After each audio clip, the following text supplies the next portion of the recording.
Hello बच्चों, welcome back to my channel GK's study corner Hindi. जैसा कि आप अच्छे से जानते हो कि यहाँ पे आपको आपकी क्लास के और हर सब्जेक्ट के हर चैप्टर को आसान हिंदी भाषा में पढ़ाया जाता है। अगर आप मेरे चैनल पे पहली बार जुड़ रहे हैं तो आप ध्यान से इस चैनल को लाइक और सब्सक्राइब कीजिए। तो आप जैसा कि जानते हैं हम लोग कर रहे थे क्लास 8 साइंस का chapter number 4 materials, metals and non metals. अगर आप में से कोई मेरे साथ पहली बार जुड़ रहा है तो इस चैप्टर का फर्स्ट पार्ट आप चैनल की वीडियोस की लिस्ट में जाकर वहाँ से भी ले सकते हो, या फिर चैनल्स की प्लेलिस्ट में जाकर क्लास 8 साइंस में से भी आप इस चैप्टर का फर्स्ट पार्ट ले सकते हो। तो बच्चों, अभी तक हम पढ़ चुके हैं कि जो मेटल्स हैं उनकी कुछ फिज़िकल प्रॉपर्टीज़ होती हैं जिनकी वजह से मटेरियल्स को हम लोग ये जान पाते हैं मटेरियल्स के बारे में कि वो मेटल्स हैं या नॉन मेटल्स हैं। जैसे जो मेटल्स हैं वो मैलेबल होते हैं, वो डक्टाइल होते हैं, वो सोनोरस होते हैं, और इसके अलावा जो है metals are the good conductor of heat and electricity. तो अभी तक हमने ये जाना। फिर इसके बाद हमने पढ़ा मेटल्स की केमिकल प्रॉपर्टीज़ के बारे में। तो केमिकल प्रॉपर्टीज़ हम पढ़ रहे थे कि रिएक्शन विद ऑक्सीजन, कि जब जो मेटल है वो ऑक्सीजन से रिएक्ट करते हैं तो क्या होता है, यूजुअली वो ऑक्साइड्स बनाते हैं। तो अभी तक हमने इसके बारे में पढ़ा था। अब इसके बाद हमारे पास एक्टिविटी 4.4 थी, वो भी यही हमें बता रही थी। देन हम लोग यहाँ तक पढ़ चुके थे रिएक्शन विद वाटर। आज हम यहाँ से पढ़ेंगे कि जब जो मेटल है वो पानी के साथ पानी के संपर्क में आते हैं तो किस तरह से रिएक्शन होता है मेटल्स और नॉन मेटल्स का। Sodium is a now let us see how metals and non metals react with water. तो चलिए अब हम देखते हैं कि मेटल्स और नॉन मेटल्स पानी के साथ किस तरह रिएक्ट करते हैं। Sodium metal is very reactive. तो सोडियम एक मेटल है और बहुत ज़्यादा रिएक्टिव है। It reacts vigorously with oxygen. ये ऑक्सीजन के साथ बहुत ज़ोर से रिएक्ट करता है। एंड वाटर, और पानी के साथ a lot of heat is generated in reaction. तो इसी वजह से बहुत ज़्यादा जब ये पानी और हवा के साथ रिएक्ट करता है, ऑक्सीजन और पानी के साथ रिएक्ट करता है, तो बहुत ज़्यादा हीट पैदा होती है। इसीलिए इसको जो है केरोसिन में, मतलब मिट्टी के तेल के बीच में डालकर स्टोर किया जाता है। और ऐसा इसलिए ताकि अगर वो मिट्टी के तेल में डूबा रहेगा तो हवा के कांटेक्ट में नहीं आएगा, और जो तेल है उसकी वजह से वो पानी के कांटेक्ट में भी नहीं आएगा और अच्छे से पड़ा रहेगा। अब आपके पास एक और एक्टिविटी है, एक्टिविटी 4.5। तो चलिए देखते हैं। To be demonstrated by the teacher, मतलब ये क्लास में टीचर को करनी चाहिए। अब देखिए, टेक 250 ml बीकर और ग्लास टम्बलर। अब आप 250 ml का एक ग्लास टम्बलर लें, fill it half with water, उसे आधा पानी से भर लें। Now carefully cut the small piece of sodium metal. अब सोडियम मेटल का छोटा सा टुकड़ा आप लें। Dry it using filter paper, इसको फिल्टर पेपर की सहायता से अच्छे से सुखा लें। And wrap it in a small piece of cotton, और इसके बाद इसे सूती कपड़े के छोटे टुकड़े में लपेट लें। Put the sodium piece wrapped in cotton into the beaker. अब ये जो सूती कपड़े में लिपटा हुआ सोडियम का टुकड़ा है इसे बीकर में डालें। ऑब्जर्व केयरफुली, अब आप इसे ध्यान से देखें। When the reaction stops touch the beaker, जब आपका रिएक्शन ख़त्म हो जाए, उसका रिएक्शन ख़त्म हो जाए तो बीकर को छू कर देखें। वॉट डू यू फील, आपको क्या लगा। Has the beaker become hot, क्या जो वो बर्तन था वो गर्म हुआ। Take the solution with test the solution with red and blue litmus paper. अब इसी सोल्यूशन को भी आप रेड और ब्लू लिटमस पेपर के साथ चेक करें। इज़ द सोल्यूशन एसिडिक और बेसिक। अब ये ढूंढें कि जो सोल्यूशन है वो एसिडिक है या बेसिक है। You observed that sodium reacts vigorously with water. तो इस एक्सपेरिमेंट में आपने देखा कि जो सोडियम है वो पानी के साथ बहुत बुरी तरह से रिएक्ट करता है। Some other metals do not do so, परंतु कुछ और मेटल्स हैं जो ऐसा नहीं करते। For example iron reacts with water slowly, जैसे कि जो आयरन है वो पानी के साथ बहुत धीरे रिएक्ट करता है। Generally, non-metals do not react with water, though they may be very reactive in air. और अक्सर क्या होता है, जो नॉन मेटल्स होते हैं वो कभी भी पानी के साथ रिएक्ट नहीं करते, चाहे कि वो हवा में बहुत ज़्यादा रिएक्ट करें, परंतु वो पानी के साथ नॉन मेटल्स जो होते हैं वो अक्सर रिएक्ट नहीं करते। Such non metals are stored in water, और इसी तरह के जो नॉन मेटल्स होते हैं उन्हें पानी में रख के स्टोर किया जाता है। For example phosphorus is very reactive non metal, जैसे कि उदाहरण के तौर पर जो फॉस्फोरस है वो बहुत ज़्यादा रिएक्टिव है, परंतु है क्या फॉस्फोरस, नॉन मेटल है। It catches fire if exposed to air, मतलब अगर हम इसे हवा में रखें तो ये तुरंत आग पकड़ लेता है। To prevent the contact of phosphorus with atmospheric oxygen it is stored in water. तो जो फॉस्फोरस होता है वो हवा में जो ऑक्सीजन है उसके संपर्क में ना आए, इसलिए उसे पानी में स्टोर किया जाता है। रिएक्शंस विद एसिड्स, इसके अलावा रिएक्शंस अब क्या होते हैं, एसिड्स के साथ किस तरह से रिएक्ट करते हैं मेटल्स और नॉन मेटल्स, चलिए हम इस बात को जानते हैं। यहाँ पे आपके पास है, आप ये उसमें ब्लू वाले बॉक्स पे देखिए, take the samples of metals and non metals listed in table 4.5 in separate test tubes and label them as A B C D E and F. मतलब जो 4.5 टेबल में आपको ये दिखाया है, मैग्नीशियम का रिबन, एल्युमिनियम फॉयल, आयरन के टुकड़े, copper peeled flexible wire, copper की तार हुई, चारकोल का पाउडर हुआ या सल्फर का पाउडर हुआ। अब आप इन सबको लें और सबको अलग अलग test tubes A B C D E F में डाल दें। With the help of the dropper add 5 ml of dilute hydrochloric acid to each test tube 1 by 1। अब आप ड्रॉपर की सहायता से 5 ml जो है हाइड्रोक्लोरिक एसिड जो है उसका डिल्यूट मतलब तरल हाइड्रोक्लोरिक एसिड 5-5 ml हर टेस्ट ट्यूब में डालें। Observe the reactions carefully. अब ये जो रिएक्शंस हैं आप इनको ध्यान से देखिए। If no reaction occurs in the cold solution, और अगर किसी भी सोल्यूशन में कोई रिएक्शन नहीं होता, वार्म द टेस्ट ट्यूब, अगर सीधा कोई रिएक्शन नहीं होता तो उस टेस्ट ट्यूब को गर्म कर दें। Now bring the burning match stick near the mouth of each test tube, और इसके बाद एक जलती हुई जो तीली है, माचिस की तीली, वो हर टेस्ट ट्यूब के पास लेकर जाए। Repeat the same activity using the dilute sulphuric acid instead of dilute hydrochloric acid. अब आप सल्फ्यूरिक एसिड की जगह पे हाइड्रोक्लोरिक एसिड यूज़ करते हुए भी आप सेम एक्टिविटी करें। अब आपको जो नोट करेंगे उन चीज़ों को भी ध्यान से लिखें।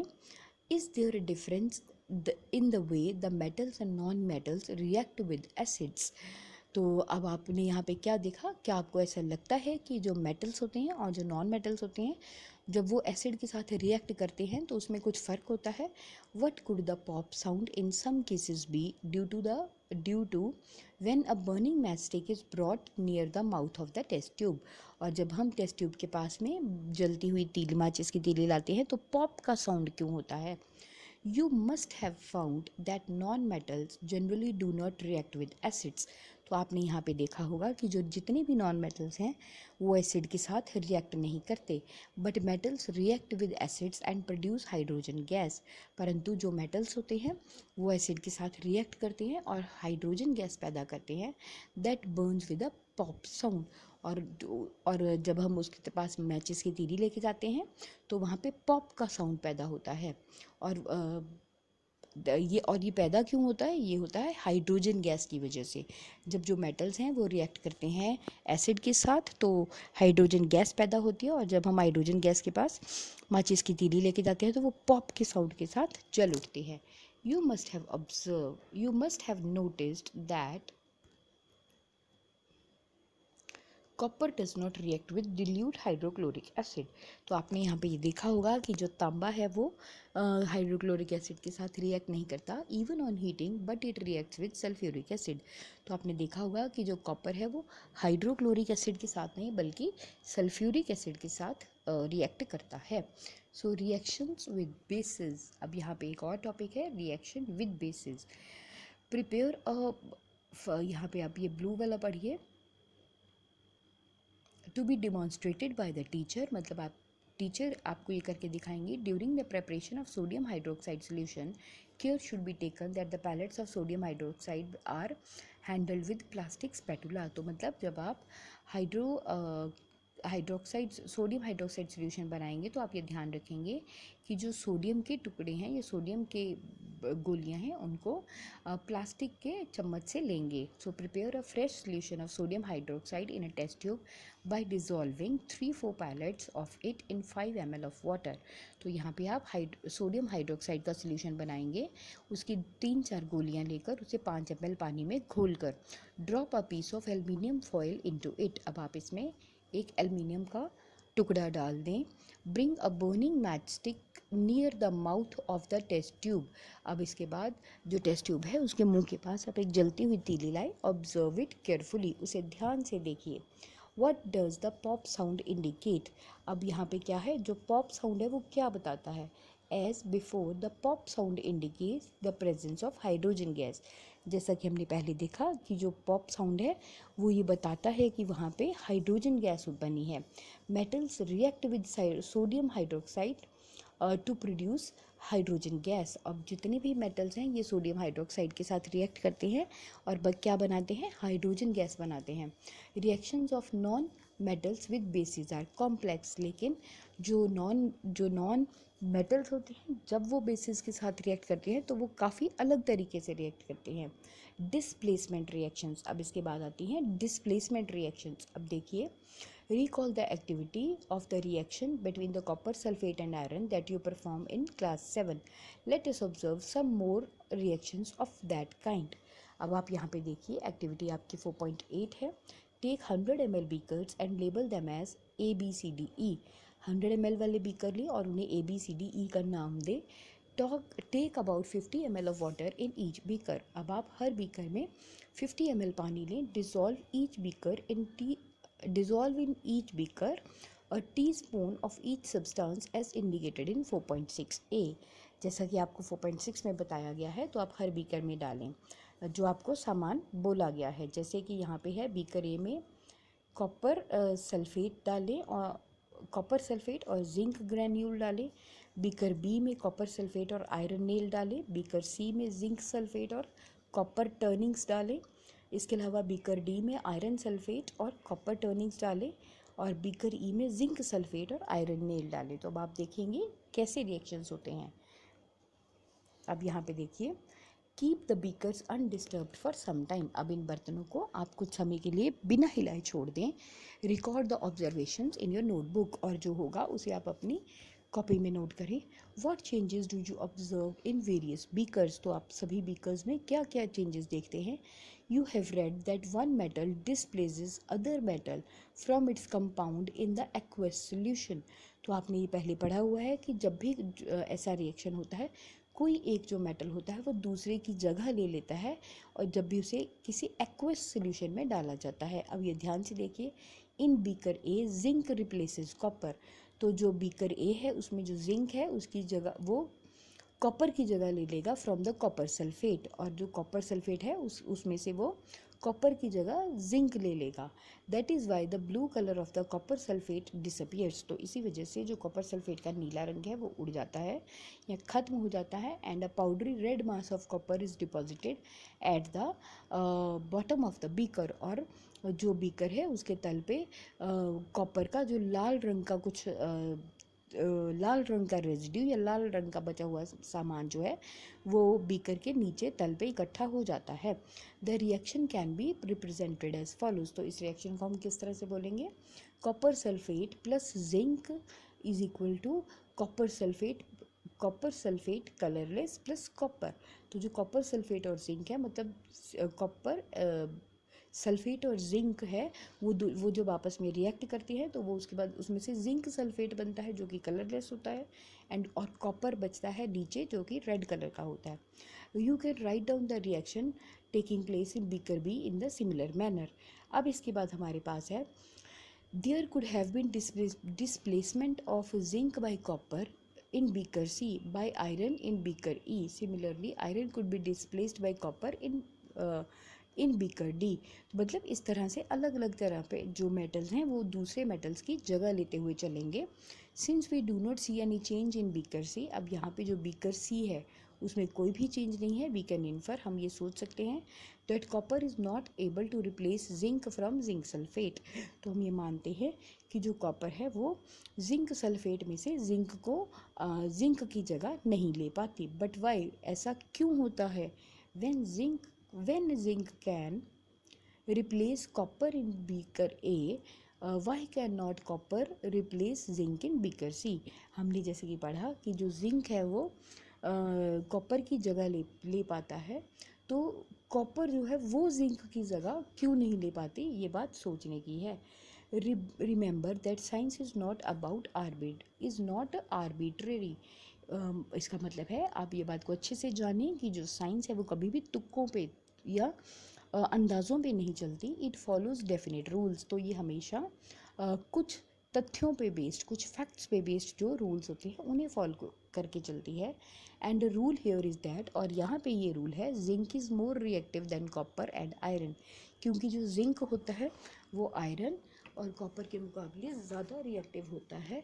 अ more reactive metal can replace the less reactive metal. तो जो ज़्यादा रिएक्टिव होता है मेटल वो दूसरे लेस रिएक्टिव मेटल की जगह ले लेता है। But a less reactive one can not replace the more reactive metal. परंतु जो लेस रिएक्टिव, जो मेटल कम रिएक्टिव होता है वो कभी ज़्यादा रिएक्टिव मेटल की जगह नहीं ले पाता। Now you can understand why there is no displacement reaction in beaker D and E. तो आपने ये अच्छे से जाना होगा कि जो बीकर डी और ई हैं उनमें डिस्प्लेसमेंट की रिएक्शन नहीं, क्यों नहीं हुई।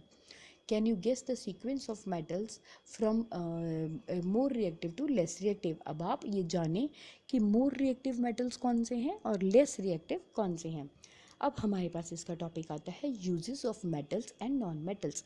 तो जब हम ये जान पाए कि मेटल्स कौन से होते हैं और नॉन मेटल्स कौन से हैं, तो अब हमें इनके फ़ायदों के बारे में देखना है। You should also be able to guess why metals are used in making machinery, automobiles, aeroplanes, train, satellite, industrial gadgets, cooking utensils, water broilers etcetera. तो अभी तक आप ये अच्छे से जान चुके होंगे कि जो मेटल्स हैं उनको हम मशीनरी हुई, हमारी गाड़ियाँ हुई, एरोप्लेन हुए, ट्रेन्स हुई, सैटेलाइट हुए, या फिर जो हमारी इंडस्ट्रियल गैजेट्स, मतलब अलग अलग तरह की मशीनें हैं, या फिर खाना बनाने के बर्तन हैं, या फिर जो पानी उबालने के बर्तन हैं, इन सब में हम मेटल्स को क्यों यूज़ करते हैं। You are also familiar with the uses of some non metals. तो अभी तक आपने कुछ नॉन मेटल्स का प्रयोग भी देखा होगा। Here are some interesting ones. तो अब आप थोड़ा ध्यान से देखिए क्या फ़ायदे हैं। Non metals essential for our life which living beings inhale during the breathing.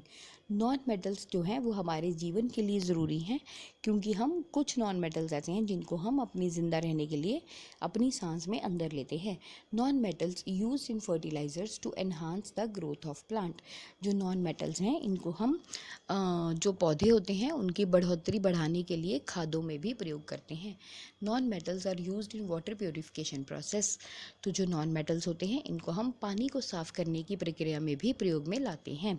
Non metals used in purple coloured solution which is applied on the wounds as antiseptic. जो नॉन मेटल्स हैं ये एक जो बैंगनी रंग का सोल्यूशन हम बनाते हैं पोटेशियम परमैंगनेट वाला, एंटीसेप्टिक मतलब जिससे कि विषाणु मर जाते हैं, जिससे कि बैक्टीरिया जो हमारे ज़ख्मों को ख़राब कर सकते हैं वो मर जाते हैं। तो उस सोल्यूशन को बनाने के लिए भी नॉन मेटल को हम प्रयोग में लाते हैं। Non metals are used in crackers. तो जो नॉन मेटल्स हैं उनको हम पटाखों में भी प्रयोग में लाते हैं। You may also add more uses of metals and non metals from your experience. तो इस तरह से आप मेटल्स और नॉन मेटल्स के कुछ और प्रयोग भी डाल सकते हैं। तो यहाँ तक आपने ये सीखा कि मेटल्स और नॉन मेटल्स क्या होते हैं, उनके क्या गुण हैं और किन किन चीज़ों से, किन कारणों से हम उन्हें अलग अलग जगहों पे प्रयोग में लाते हैं। तो यहाँ पे हम ये देखते हैं, in class 7 you have learned that in chemical reaction new substances are formed। मतलब क्लास 7 में अभी तक आपने ये पढ़ा कि जब भी केमिकल रिएक्शन होती है तो नई चीज़ें बनती हैं। These substances are different from those which underwent the reaction। तो ये उनसे अलग होती हैं जिनको कि जो कि मतलब जो चीज़ें रिएक्ट करती हैं उनके मुकाबले जो आगे बनता है रिएक्शन के बाद वो पूरी तरह से अलग होता है। Now if a substance cannot be broken down further by the chemical reaction reaction or by cooling, heating or by electrolysis it is called element। मतलब जब कोई भी ऐसा सब्सटेंस, कोई भी ऐसी वस्तु जिसे कि गर्म करने पे, ठंडा करने पे, बिजली पार करने से अगर उसे हम आगे किसी और छोटे टुकड़े में या छोटे सब्सटेंस में ना तोड़ पाएँ तो उसे हम लोग बोलते हैं element. Sulphur is an element, जो सल्फ़र है वो एक एलिमेंट है। सो इज़ आयरन, और इसी तरह से आयरन, कार्बन भी एलिमेंट है। The smallest unit of an element is atom, और जो एलिमेंट होता है उसका सबसे छोटा जो भाग होता है, सबसे छोटा यूनिट होता है, उसे हम बोलते हैं atom. A sample of an element contains only one kind of atoms. मतलब अगर किसी एक एलिमेंट का हम सैंपल लेते हैं तो उसमें केवल एक ही तरह के एटम होंगे।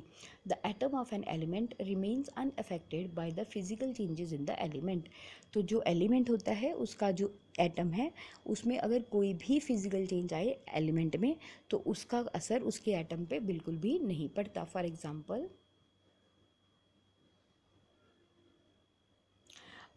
the atom of an element remain unaffected by the changes in the element. For example, an atom of liquid sulfur would be exactly the same as the atom of solid or vapor sulfur।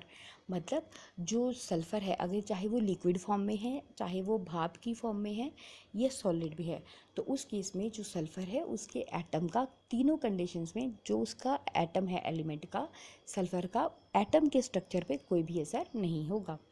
Although we have an infinite variety of substances in the universe, the number of elements forming these substances is limited। मतलब हमारे पूरे ब्रह्मांड में चाहे हमारे पास अनगिनत चीज़ें हैं, परंतु जो एलिमेंट्स हैं जो इन चीज़ों को बनाते हैं उनका नंबर लिमिटेड है।